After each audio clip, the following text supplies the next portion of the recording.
Atos capítulo 3, versículo 1 diz assim: Pedro e João subiam ao templo para a oração da hora nona. Era levado um homem, coxo de nascença, o qual punham diariamente à porta do templo chamada Formosa, para pedir esmola aos que entravam. Vendo ele a Pedro e João, que iam entrar no templo, implorava que lhe dessem uma esmola. Pedro, fitando-o juntamente com João, disse: Olha para nós. Repita comigo, por favor. Olha para nós. Ele os olhava atentamente, esperando receber alguma coisa. Pedro, porém, lhe disse: Não possuo nem prata, nem ouro, mas o que eu tenho, isso te dou. Em nome de Jesus Cristo, o Nazareno, anda. E tomando-o pela mão direita, o levantou imediatamente. Os seus pés e tornozelos se firmaram. De um salto se pôs em pé, passou a andar e entrou com eles no templo, saltando e louvando a Deus. Viu todo o povo andar e a louvar a Deus, e reconheceram ser ele o mesmo que esmolava, assentado à porta formosa do templo. E se encheram de admiração e assombro por isso que lhe acontecera. Amém. Até aí. O tema da mensagem dessa noite é unção versus desculpa. Como vocês sabem, nós estamos no mês da unção, não é verdade? Nós estamos trabalhando esse tema, unção. Então a gente não vai falar sobre a teoria ou as definições, os conceitos relacionados à unção, porque isso foi falado muitas vezes nesses primeiros cultos. Mas o tema eu queria que você fixasse aí na sua mente, ou para você que está anotando, é unção versus desculpa. E aí você vai me perguntar o que isso tem a ver e a gente vai falar um pouco sobre isso nessa noite, amém? Queria que você ficasse ligado aí. Sei que hoje foi um dia, movimentado para todos nós, filhos, pais, enteados, etc. Todos nós tivemos um dia cheio, de um almoço farto, provavelmente, mas nós estamos aqui hoje para recebermos o melhor de Deus para a nossa vida, amém?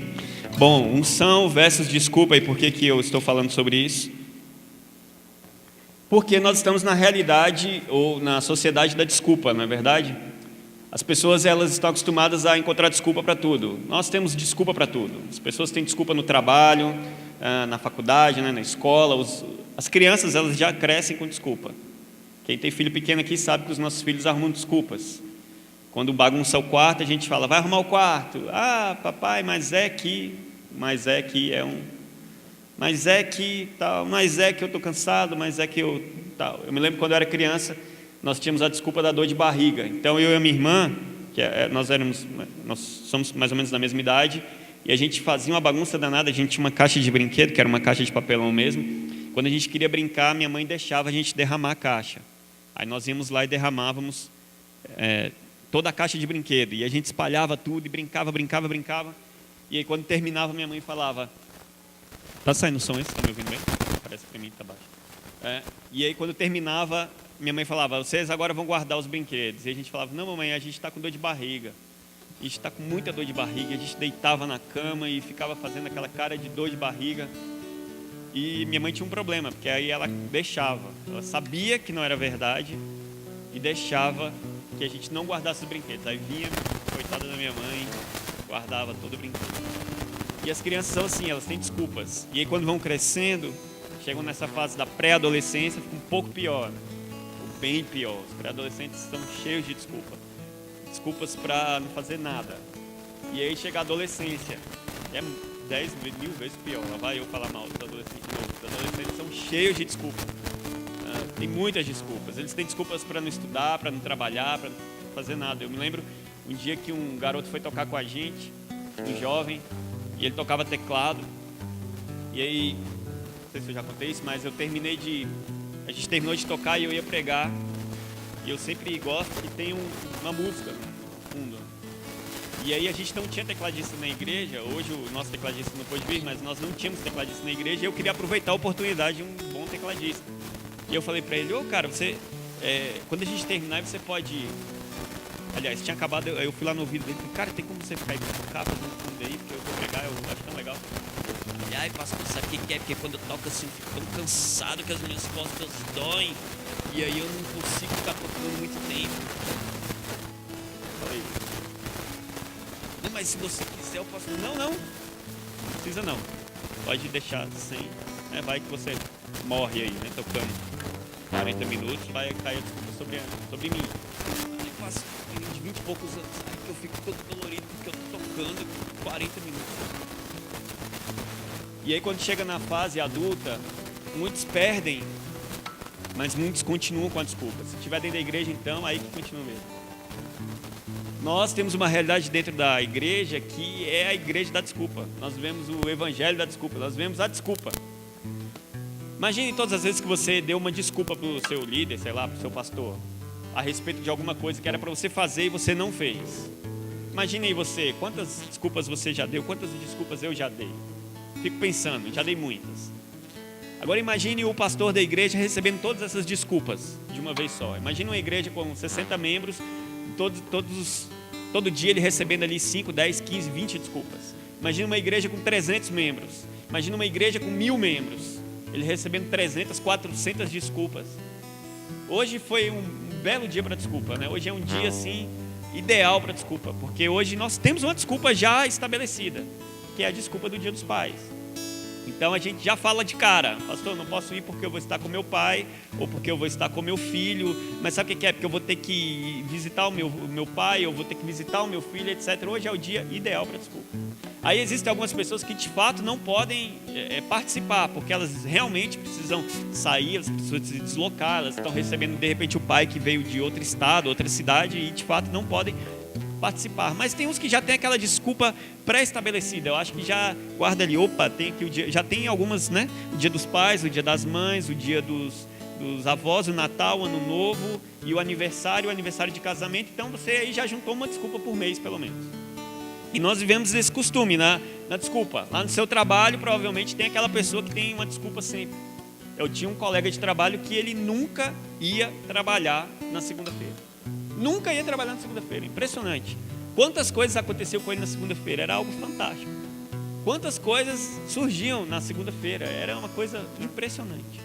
E eu tive uma colega que nunca ia trabalhar na sexta-feira. Impressionante. Sempre acontecia alguma coisa na sexta-feira.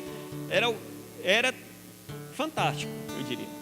Alguém que sempre tinha uma desculpa na sexta-feira. Se puder aumentar um pouquinho o retorno para mim, por favor, que eu estou ouvindo só eu mesmo. Só a minha própria voz aqui.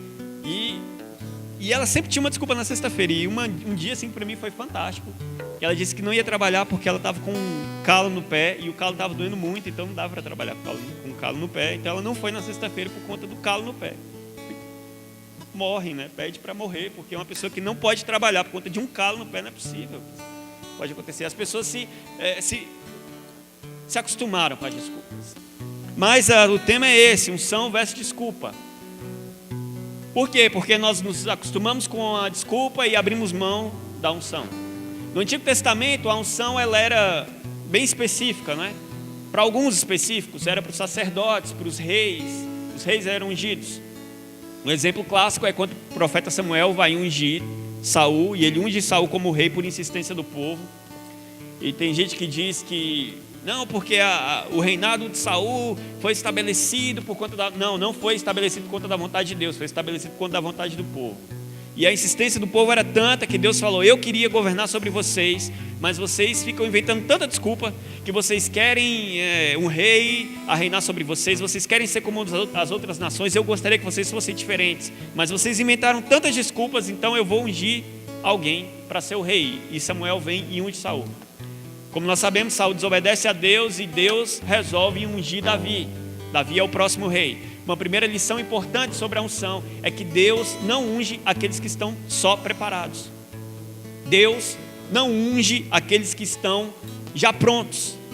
Deus não unge os melhores. Ao contrário, Deus unge os piores. Engraçado isso, né? Deus unge os menores. E o exemplo de Davi é clássico. Porque nem o próprio pai dele acredita nele. Jessé é um homem de Deus, um homem que recebe o profeta de Deus. Jessé é um cara fantástico. E ele tem ali os seus filhos, e ele vai fazendo passar de um a um diante do profeta. Esse agora é profeta, não, agora é esse. E é preciso do profeta perguntar a Jessé: Jessé, não tem mais ninguém? Ah, tem um filho meu que está lá cuidando das ovelhas no pasto. É um pastor de ovelhas, é o mais novo, Davi. E eu acho essa história tão fantástica, por isso o nome do meu filho é Davi. que alguém manda chamar, vai lá chamar Davi então. E Samuel diz: nós só vamos nos assentar para comermos quando Davi chegar. E Deus já havia dito para o profeta: olha, presta atenção, porque o homem vê o exterior, mas eu olho lá o coração. Então não vá se atentar para a aparência, Samuel, se atente para o coração. E ainda assim o profeta acha que é o primeiro que aparece. Por quê? Por causa da aparência. Tinha aparência de rei, tinha postura de rei, tinha porte de rei, tinha provavelmente voz de rei, tinha a fisionomia de rei. Mas Davi talvez fosse um cara como eu, que não tinha cara de rei, que não tinha dicção de rei, que não tinha inteligência de rei, que não tinha força de rei, que não sabia lutar como rei. Vocês imaginem, eu fiz karatê quando eu era criança, da infância até a adolescência, já falei isso, né? E quando a gente ia ter alguma apresentação, alguma coisa, como eu treinei muito, comecei muito pequeno, eu terminei muito jovem ainda. Então com 15 anos eu era faixa preta. Então imagine quando eu ia chegar numa academia de algum amigo com 15 anos faixa preta. Imagine eu com 15 anos. Apesar de que não era muito diferente do que eu sou hoje. Esses dias eu fui experimentar meu kimono com 15 anos e serviu. É verdade. E Davi era esse cara que não tinha aparência de rei. Mas Deus resolve ungir Davi. Porque ele não tinha cara de rei, mas ele tinha o coração que Deus precisava. Deus não está interessado em ungir aquele... Eu volto a repetir aquilo que eu disse uma vez, né? Deus não está interessado em que sejamos o melhor em nada. Deus não quer que sejamos os melhores. Deus não quer que os nossos filhos sejam os melhores. Eu não preciso que o meu filho seja o melhor. Obrigado. Eu não preciso que a nossa igreja seja a melhor. Mas nós precisamos fazer o melhor. Há uma diferença fantástica entre fazer o melhor e ser o melhor. Deus não está procurando aqueles que são os melhores. Deus está procurando aqueles que fazem o melhor, que dão o seu melhor, que entregam o seu melhor. Eu não preciso que o meu filho seja o melhor aluno da classe, mas eu quero que ele seja o mais estudioso da classe. Eu não me interesso em ser o melhor pregador, mas eu quero fazer o meu melhor enquanto estiver pregando. Deus não quer que você seja o melhor em nada, mas Deus quer que você faça o melhor em tudo. E a unção de Deus, ela vem a partir daí, porque ela vai olhar o seu interior, ela vai olhar o meu interior. Deus vai olhar o nosso coração, Deus vai olhar a nossa intenção. De que adiantaria que nós temos uma celebridade gospel? Eu não estou criticando, eu estou dizendo de capacidade mesmo. Imagine uma pessoa como a Aline Barros, por exemplo, um ícone da música gospel. Imagine a Aline Barros aqui, sentada no banco. Que diferença ela faria? Imagine Kleber Lucas aqui, chegando na nossa igreja. Pastor Moisés, a partir de hoje eu quero ser um membro dessa comunidade aqui. Primeira pergunta que a gente ia fazer para ele: e aí, você vai começar a ministrar quando aqui para a gente? E ele dissesse: não vou ministrar, eu quero ficar só aqui, eu quero ser um espectador. Imagine que diferença ele ia fazer, quem ele ia alcançar, que coração ia ser tocado, em que momento ele ia honrar a Deus com aquilo que Deus tinha dado a ele. Então nós nos acostumamos a inventarmos as desculpas, e durante a nossa caminhada cristã nós ouvimos muitas desculpas. Um trabalho social como Sol Nascente é cheio de desculpa. É desculpa para quem não pode ir, para quem não pode doar, para quem não pode orar. Teve aquela vez que eu sempre me lembro dessa história, porque o pastor Moisés fez uma propaganda da Corrente do Bem, que é um projeto social dessa igreja, no Facebook. E ele falou: você pode orar, você pode doar, você pode ir com a gente, então você pode fazer muita coisa pelo projeto. E alguém foi lá e escreveu assim: pastor, e quem não tem condições de doar, quem não tem condições de ir, quem não tem condições de participar, como é que faz para ajudar? E aí eu fiquei me coçando com os dedos, para não responder, porque a pergunta não tinha sido direcionada a mim. Mas o pastor Moisés, com toda essa paciência, foi lá: irmão, você pode orar para que pessoas... Porque eu diria, se você não pode orar pelo projeto, se você não pode ir, se você não pode colaborar, se você não pode estar lá, então não faça. Vai assistir futebol, vai assistir novela, faça outra coisa. Se você não pode ir, se você não pode ajudar, se você não pode investir, se você não pode orar por quem está lá, então você não pode fazer nada. É o da desculpa. Então o que aquela pessoa estava esperando? Ela estava esperando uma resposta positiva. Olha, você pode ajudar ainda assim, mas eu não posso ir, eu não posso doar, eu não posso financiar, eu não posso orar, não posso fazer nada. E aí, qual é agora a boa da vez? Então nós nos enchemos de desculpa. Versículo 3, nós estamos aqui diante do texto que nos mostra a cura de um aleijado, mas no versículo 3, a Bíblia diz que vendo esse aleijado, que Pedro e João iam entrar no templo, ele implorava para que lhe dessem uma esmola. As pessoas, elas estão acostumadas a receber esmolas, a sociedade está acostumada a receber esmolas. Volto a usar como exemplo o projeto social, em que se você chega lá e fala, aqui está a sua, em muitos casos, aqui está a sua cesta básica, a pessoa, opa, obrigado.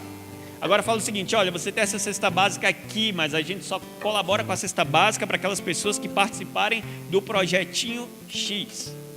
Ah, não, mas aí. Não, mas aí não. As pessoas se acostumaram a receber esmolas.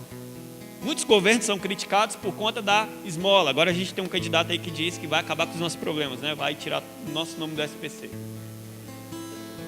Então as pessoas, elas gostam do que é doado, do que é dado, do que é entregue. Opa, tem alguma coisa ali sendo dada. Uma vez quando eu era criança, hoje eu acho que quase tem pouco isso, nesse negócio de Cosme e Damião. Mas quando eu era criança, tinha muito. Então a gente, era aquele auê. E como eu nasci num lar cristão, evangélico, era um problema para mim. Aquilo me doía, porque eu via os meus amigos todos ganhando muitos doces e a minha mãe matava a gente se a gente comesse uma balinha daquela. Minha mãe sempre foi muito brava, né? A maioria que conhece minha mãe é baixinha, assim, brava. E ela, psicologia, né? Aquela psicologia fantástica cristã da minha mãe. Isso aí é consagrado ao diabo, e se vocês comerem eu vou saber, porque Deus não me deixa enganada, e etc e tal. E a gente morria de medo. Um dia eu comi uma balinha sem querer, eu chupei uma balinha, na hora que eu lembrei eu cuspi a balinha e fui tomar água, porque eu pensei, vou morrer, né? Comia aqui a balinha que estava consagrada ao diabo. E aquilo...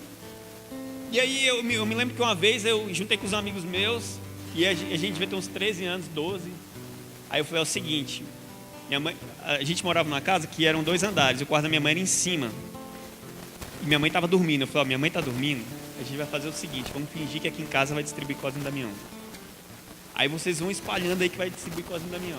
Só que eu não tinha pensado na consequência. Eu só pensei na brincadeira. E aí, eles, como é que a gente vai fazer? Aí um lá tinha 2 saquinhos. Eu falei, não, você já tem 2 saquinhos, me dá aí. Eu vou botar lá dentro. E a gente finge que já são os 2 primeiros. Vocês 2 ficam aqui na fila, se vão ser os primeiros, vocês vão ganhar os 2 primeiros. Beleza. E assim a gente fez. E eles começaram a falar. E alguns falavam, é mentira, Samuel, nunca vi a mãe dele distribuindo Cosme e Damião, uma conversa. Não, é verdade e tal. E aí foi juntando gente, umas donas de casa lá, umas mães de família, uns pais de família também foram passando na rua, foram vendo que a fila estava se formando e foi juntando gente. E eu fiquei pensando, gente, mas esses caras barbados aqui, né, numa fila dessa, não só para pegar balinha, que coisa horrível. 2, 3 filhos, eu falei, as senhoras aqui na fila ainda traz um menino, aí põe um menino atrás, né, para pegar mais saquinho. E aí eu vim com os 2 primeiros saquinhos assim, então é verdade, o Samuel está distribuindo Cosme e Damião. E aí foi juntando gente, e mais gente, aí eu já não sabia o que fazer. Aí minha mãe apareceu lá da janela e viu aquela fila ser formada.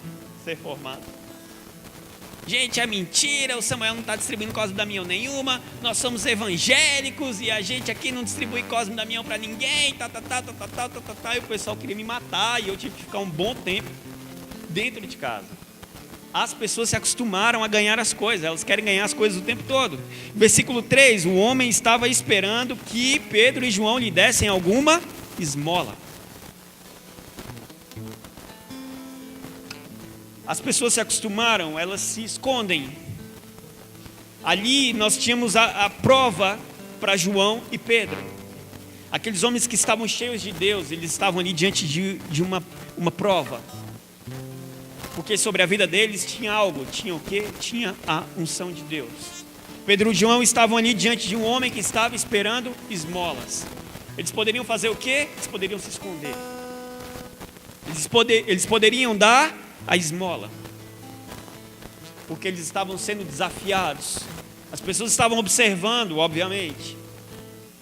As pessoas às vezes se escondem atrás daquilo que até mesmo Deus deu. se escondem atrás do talento que Deus deu, se escondem atrás da facilidade que Deus entregou, se escondem atrás da oportunidade, se escondem atrás da própria unção de Deus. Se escondem. Nós tivemos um exemplo engraçado agora na Copa do Mundo. Vocês sabem que eu gosto pra caramba de futebol. Eu acompanho os jogos da seleção. Quando é Copa do Mundo, eu assisto desde lá da saída do hotel, lá, o ônibus vindo, o aquecimento, o hino. Quando acaba eu vou ouvir os comentários, revejo os gols, sempre. E aí eu vi que tinha um problema na seleção dessa vez, que era a falta do capitão. Não sei se vocês aqui viram, acompanharam, mas a seleção não tinha um capitão fixo. Aí um jogo foi o fulano, outro jogo foi o ciclano, e isso foi um pouco criticado. Mas não tem um rodízio de capitães? Tem um rodízio de capitães. E o técnico falou, não, tem um rodízio de capitães, porque a gente vai experimentando. E eu achei aquilo estranho. Porque nas gerações passadas, principalmente na do Dunga, que ficou muito marcada, tinha sempre o cara ali do campo que dava as coordenadas, que falava, que era a voz do treinador dentro do campo. Tinha um líder dentro do campo. E nessa seleção Nutella não tem líder, porque os caras são muito... Aí o último que eu vi um jogador foi, você vai ser o capitão do time. E aí ele foi dar uma bronca no Neymar, e aí o Neymar acabou com a raça dele. Aí no outro dia eu estava vendo uma reportagem lá na internet, o cara estava chorando quase na internet, porque disse que o Neymar tinha gritado com ele e aquilo tinha magoado ele. Mas o cara é o capitão do time, ele tinha, se precisasse, ele tinha que dar um tapa na cara do Neymar para ele jogar bola. Ele era o líder do time, é o capitão do time, ele é que comanda o time dentro do campo, ele é o técnico dentro do campo, quem manda dentro do campo é ele é o capitão, e o cara vai chorar porque o Neymar gritou com ele. As pessoas se escondem, elas estão ali escondidinhas. Vamos lá para o versículo 5. Ele os olhava atentamente, esperando receber alguma coisa. As pessoas criam expectativas em cima de nós, sabia? As pessoas, elas criam expectativas em cima de você. Alguém tem expectativa sobre a sua vida. Aí você pode dizer, não, mas eu não prego, eu não sei o quê, mas em alguma área da sua vida, alguém está criando expectativa. Talvez você está aqui, a sua profissão, de repente você é um professor, quando você entra na sala, o aluno cria expectativa. Você é um comerciante, quando o cliente chega dentro da sua loja, da loja que você trabalha, ele cria uma expectativa em cima de você. Se você tem filhos, os seus filhos criam expectativas em cima de você. O filho quer saber o que você vai fazer. Quando eu estou no trânsito, por exemplo, complicado, no engarrafamento, igual hoje, aqui em Taguatinga, eu vindo com meu filho no carro, e ele, papai, olha esse ônibus, papai, não sei o que, papai, não está andando, está engarrafado, papai, não está andando e tal. Ele criou uma expectativa, e aí, pai, o que você vai fazer? As pessoas criam expectativas sobre nós, e esse homem, no versículo 5, a Bíblia diz que ele estava olhando atentamente para Pedro e João, esperando receber alguma coisa. O que é que esse homem estava esperando receber? Qual era a expectativa dele? Esmola. Ele queria alguma coisa, ele queria que Pedro e João lhe dessem alguma coisa. A expectativa estava criada em cima, as pessoas criam expectativa sobre nós. Se há a unção de Deus sobre a sua vida, as pessoas vão criar expectativa sobre você. Até Satanás criou expectativas em cima da vida de Jó, a ponto de desafiar Deus por conta da vida de Jó. Havia uma expectativa criada. Até o diabo cria expectativa. Satanás cria uma expectativa em cima da vida de Jó, retira o que você deu a ele e ele vai cair, ele vai te negar, você vai ver. Há uma expectativa criada de Deus, das pessoas e até do diabo sobre a nossa vida. Sobre a sua vida existem expectativas que são criadas diariamente. Isso é sério. Não é brincadeira. As pessoas criam expectativas. E aqui havia uma expectativa em cima de Pedro e João. Aquele homem estava olhando atentamente. E Pedro e João tinham as desculpas. Pedro e João eles estavam sendo observados, eles poderiam ter entregue a esmola. E se esconderiam atrás de algo que estava sobre a vida deles, que era o quê? A unção de Deus. Pedro e João tinha unção. E a unção nos impede de darmos desculpas. A unção aplicada na nossa vida nos impede de darmos desculpas. Quando a unção de Deus está sobre a nossa vida e ela é derramada, há um projeto de Deus a ser realizado. No Antigo Testamento esse projeto era específico, mas no Novo ele se torna uma expectativa criada para todos nós. No Novo, essa unção passa a ser derramada sobre todos nós, sobre a nossa vida, sobre a nossa família, sobre as pessoas que estão conosco. Então, essa expectativa que era criada sobre uma ou outra pessoa, por exemplo, quando Moisés vai subir ao Monte Sinai, ele vai receber de Deus as suas orientações para o povo. Em um dos momentos o povo fica reclamando, porque é só Moisés que escuta, é só Moisés que vê, é só Moisés que ouve, é só Moisés que sabe. E aí Moisés ora a Deus e fala: Senhor, deixa eu levar esse povo aqui comigo. E Deus abre essa exceção, faz que o povo tome banho assim, lave as roupas assado, e se prepare, jejue, etc.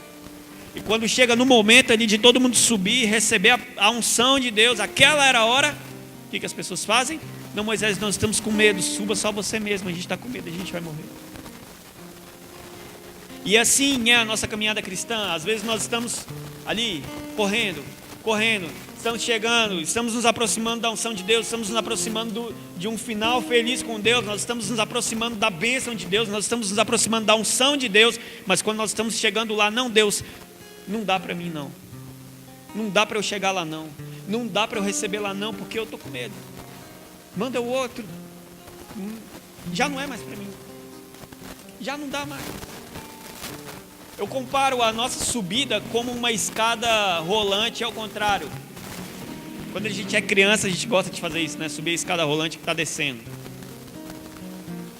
Enquanto você está subindo, você está conseguindo, né? Está chegando. Se você for mais rápido, você consegue subir a escada mesmo ela voltando. Mas se você parar por 2, 3 segundos, você desce. E a nossa vida ministerial, nossa vida cristã, ela é assim. É como uma escada rolante que está descendo e a gente tem que subir. A gente tem que subir contra as nossas vontades, a gente tem que subir contra as vontades do mundo, a gente tem que subir contra o dedo do mundo, a gente tem que subir contra o cansaço, a gente tem que subir contra os nossos achismos, às vezes nós temos que subir contra os nossos próprios conceitos, contra às vezes as pessoas, às vezes contra os nossos próprios familiares, a gente tem que subir contra muita coisa. E a gente vai subindo, a gente vai pegando embalo, mas de repente a gente cansa, para e a gente desce tudo de novo. Mas existem duas possibilidades: descer de novo e voltar a subir. Eu sugiro que você faça a segunda. Desceu, se esforce e volte a subir de novo. Sabe por quê? A escada contrária não vai parar. Quem pode parar é você. A escada que está contra nós não vai parar. A vontade do mundo vai continuar. A vontade das pessoas vai continuar. A vontade dos políticos, ela vai continuar. O nosso cansaço vai piorar. As nossas limitações vão aumentar. Cada vez que o tempo passa, as nossas limitações aumentam. Esses dias eu fui pegar eu sempre gostei muito de exatas. E esses dias eu fui pegar uns negócios lá para ensinar para minha sobrinha, coisa de 7º ano. Eu fiquei, meu Deus, não lembro de nada disso aqui. Fiquei olhando assim, e ela criou expectativa em cima de mim, né? Porque ela acha que eu sei. Aí ela falou: não, tio, é porque isso aqui é assim, assado. Eu falei: faz o seguinte, me empresta seu livro, eu vou estudar uns dias, depois eu te ensino. Eu tenho que lembrar tudo, não lembro de mais nada. Então as nossas dificuldades, as nossas limitações vão aumentando. Como eu disse, eu treinei karatê durante alguns anos. Mas se eu tiver que levantar a perna da altura desse púlpito aqui, não vai mais. O nível, o grau de dificuldade vai cada dia mais aumentando. É como uma fase de videogame, como um jogo de videogame. Cada fase que você passa, ela vai se tornando mais difícil que a outra. E vem um chefão, né, que a gente chama, mais difícil que o outro. E um chefão é sempre mais difícil, um chefão que é sempre mais difícil que o chefão anterior. E o último é o pior de todos. E a nossa vida é assim. Então, se eu paro na primeira fase, se eu paro na segunda, na terceira fase, aí é que eu não vou derrotar ninguém mesmo. qual é a chance que eu tenho de derrotar o próximo chefão? Se eu jogar e praticar de novo. A unção de Deus está sobre alguém, sobre algo. A unção de Deus está sobre algo que é denominado igreja. E quando eu digo igreja, ouça você. Então eu estou dizendo que a unção de Deus, ela está sobre você. Por quê? Porque ela está sobre a igreja. Então ela está sobre quem? Está sobre você. Agora ela não vem de graça, ela não vem para nada. Deus não unge as pessoas simplesmente para nada. No Antigo Testamento as pessoas gostavam de ungir os utensílios, elas tinham que ungir os utensílios, por exemplo, do templo, dos seus objetos, elas ungiam os portais, elas ungiam. Jacó, por exemplo, unge a pedra que ele deitou, que ele botou a cabeça lá para dormir, que ele teve aquele sonho, e ele vai e unge a pedra. Então as pessoas estavam acostumadas a ungir coisas, Deus ungia as pessoas. E no Novo Testamento muito mais, a palavra Cristo, que vai derivando lá do Messias, que é do hebraico, que vem para o Christos do grego, que é o ungido.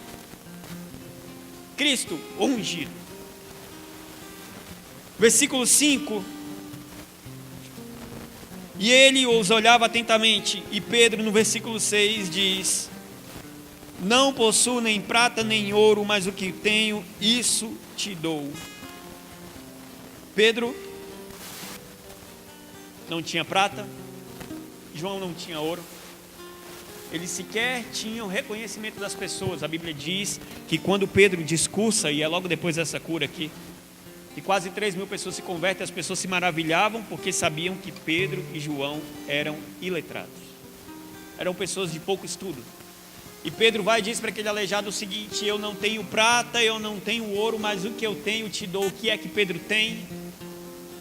Pedro tem a unção de Deus sobre a vida dele. Pedro tem da presença de Deus sobre a vida dele. Pedro foge da desculpa. Pedro foge do achismo. Pedro foge do lero-lero. Pedro foge da desculpa que ele poderia ter dado. Olha, aquela desculpa que a gente dá, né? No semáforo: cara, eu não tenho nada para te dar aqui. Eu não tenho esmola para te dar. E Pedro diz: eu não tenho prata, eu não tenho ouro, mas eu tenho a unção de Deus que está sobre mim. Eu tenho a presença de Deus que está sobre mim. Eu tenho a presença de Deus que foi colocada sobre a minha vida quando Cristo resolveu me escolher para segui-lo. Eu tenho a unção. Que mais nós ouvimos nas igrejas hoje, as pessoas trazendo desculpas, às vezes, porque eu já vivi isso, porque eu pequei, porque eu errei, porque eu fiz, porque eu falei, porque eu me enganei, porque eu fiz errado várias vezes, eu não sei o que, etc. E as pessoas erram, porque todo mundo erra, mas elas colocam isso como a barreira para que elas façam as coisas. Não, eu não posso fazer porque eu já fiz muito, eu já vi muita coisa, eu já errei demais. Teve uma pessoa que falou para mim esses dias: eu estou muito decepcionado com a igreja porque eu já vi coisa ruim demais. Eu falei: então você está decepcionado com você mesmo. Você está decepcionado com a igreja. Se você é, então você se decepcionou com você mesmo. Tipo a Dilma, né? Eu me engasguei comigo mesmo. Então a pessoa se frustra por diversos motivos, por diversas coisas, e ela coloca isso como barreira, mas a unção de Deus está sobre a igreja. Quantos aqui são a igreja? Você é a igreja? Então a unção de Deus está sobre você. Mas há um objetivo na unção de Deus. Deus não derrama a unção dele por aí de graça, não. Deus não te usa como esgoto, que derrama alguma coisa sobre você para vir embora. A unção de Deus, ela é derramada com um objetivo multiplicador.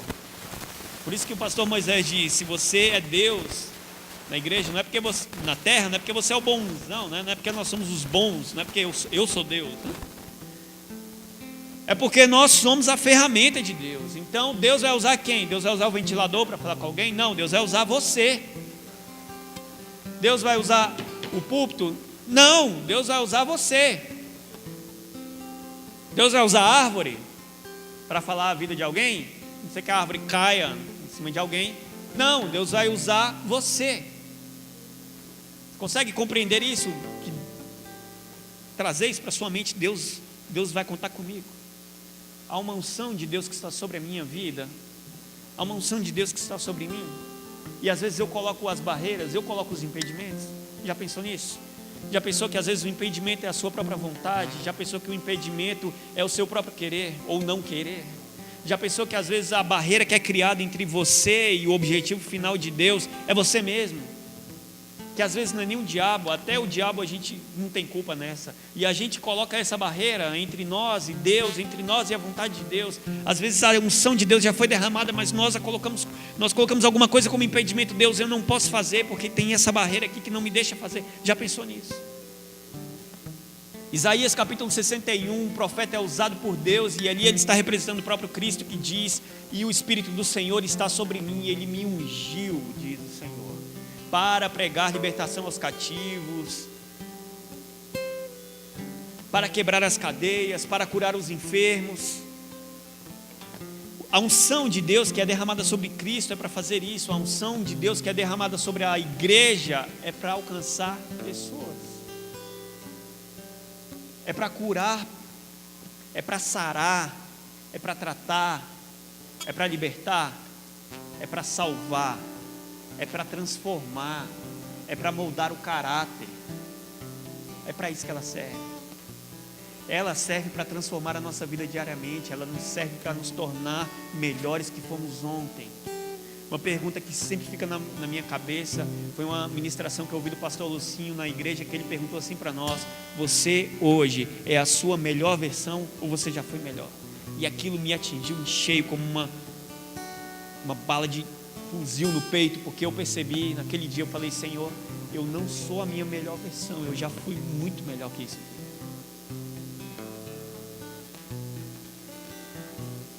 Mas a unção de Deus, ela é irrevogável, amém? Quando Deus unge alguém, é para transformar a vida dessa pessoa e de outras pessoas, amém? Quantos aqui são igreja? Há uma unção de Deus que é derramada sobre a sua vida diariamente. E se você não acredita nisso, eu quero repetir para você: Deus te ungiu. Deus te ungiu para transformar vidas. Deus te ungiu para fazer coisas. Senão Deus não precisaria das pessoas. Deus deixaria o mundo só com as coisas. Teria tirado Adão e Eva, acabado com tudo e deixado só um mundo bonito, com os passarinhos cantando, as vaquinhas mungindo e os camelos caminhando no deserto, e estaria tudo lindo, tudo equilibrado. A natureza ia estar uma beleza, mas Deus, não sei porquê, por outro motivo a não ser o amor, Deus resolveu colocar eu e você lá dentro desse negócio chamado universo, e Deus resolveu nos usar. Deus ungiu a sua vida para fazer alguma coisa. Se você for na internet, for olhar os diversos vídeos que tem aí, de crianças que pregam, de crianças que falam de Deus, de crianças que fazem. Tem um vídeo que é muito famoso de uma menina chamada Andressa, acho que com 13 anos de idade. A menina na segunda-feira visitava o orfanato, na terça-feira ela visitava o lar dos velhinhos, na quarta-feira ela tinha evangelismo, na quinta-feira ela tinha célula, na sexta-feira era a reunião de oração, no sábado era a reunião de criança e no domingo era o culto da igreja. Uma menina de 13 anos que de segunda a segunda ela tinha alguma coisa em prol de Deus para fazer. Eu acho que essa menina era tão fantástica que Deus resolveu levar para ele. Falou: não é possível você ficar nesse mundo aí não, vem para cá, para perto de mim. A menina morreu com 13 anos de idade em um acidente de automóvel. Você digitar lá Andressa, pregação Andressa no YouTube, você vai achar. Acho que com 13 anos de idade. Então é alguém que não tem desculpa, mas nós nos acostumamos a ter desculpa. Deus quer tirar da nossa vida a desculpa e quer derramar a unção dele sobre a nossa vida, amém? Deus quer aplicar a unção dele sobre a minha e sobre a sua vida. Deus quer nos transformar. Deus quer curar pessoas através de quem? Através da nossa vida. Deixa eu te dizer uma coisa: há uma promessa de Deus que já foi decretada sobre este lugar aqui, sobre esta igreja. Assim como Deus já decretou palavras sobre diversos lugares, sobre diversas igrejas. Mas há uma palavra de Deus que foi lançada para nós aqui, e nós estamos em busca dela. Nós estamos atrás dela, e nós não iremos desistir dela. Nós não iremos desistir das promessas de Deus. Se tivermos muitas pessoas aqui, nós não iremos desistir. Se tivermos com poucas pessoas aqui, nós não iremos desistir. Se não tiver ninguém aqui, nós não iremos desistir. Há uma promessa de Deus que foi derramada sobre este lugar. Há uma unção de Deus que está sobre a vida do pastor Moisés, e ela já foi derramada, e Deus irá cumprir, nós estando aqui ou não. Deus irá cumpri-la. Mas Deus é tão bom que Ele resolveu contar comigo e com você, para que a vontade dEle prevalecesse, para que nós fôssemos os formadores de opiniões cristãs que o mundo tanto precisa. Basta você assistir aquela porcaria de debate presidencial que nós vimos aí esses dias, para ver o quanto esse país ainda precisa da gente. Quando você vê aquele tipo de criatura achando que pode liderar uma nação, fica olhando assim, tem candidato ali que olha, meu Deus do céu. Ainda tem gente que sobe lá e ainda fala, glória a Deus. Eu falo, pelo amor de Deus, não fala isso, não me envergonhe. Eu fiquei com vergonha alheia por conta de tanta besteira que falam. Meu Deus, o cara quer ser o chefe, as pessoas querem ser os chefes da nação, eles querem liderar a nossa nação. Pelo amor de Deus, Senhor, faça alguma coisa. Só que o problema é que quando nós olhamos para a realidade da igreja, nós não vimos algo muito diferente disso. Alguém me falou uma coisa, Deus vai usar a igreja brasileira para trazer um avivamento no mundo. E eu fiquei pensando, me perdoa a incredulidade, mas que conversa. Deus vai usar a igreja brasileira para trazer o avivamento no mundo. A maioria das nossas igrejas estão fechando as portas. Aqui nessa rua tem umas 4 aqui que fecharam. Mas Deus, por amor, ainda resolveu acreditar em nós. E nós estamos aqui, amém? Nós estamos aqui para sermos usados por Deus. Há uma unção dele que foi derramada sobre a vida do pastor Moisés e que nos atinge. E Ele quer abençoar a nossa vida, Ele quer abençoar a nossa família, Ele quer nos transformar e nos tornar multiplicadores de quê? De vidas, através do quê? Através da unção dEle que foi derramada sobre a sua vida, amém? Quero te convidar a se colocar de pé comigo nessa noite para nós orarmos e encerrarmos essa reunião.